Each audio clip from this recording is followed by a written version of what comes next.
Want to know how to generate a random code in Java? Well, no worries. In this video, I'm going to show you an easy step-by-step guide on how you can do it. It's super simple and not a minute, so let's get straight to it. First things first, you can just simply open up your programmers.com and open your Java compiler. And once you have done that, you should be provided with this interface right here. Here, just simply we import a random class first up, and then we just simply type in quotes on our. So once that is done, we just simply type in quotes under an array, so in string array. So once that is done, we just simply choose by using next integer method.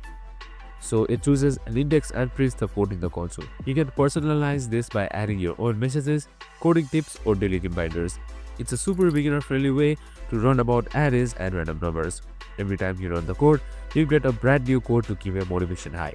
And that's it. You can just simply run this code too. Show you how it works. I hope this video helped.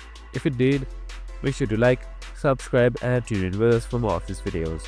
See you in the next one.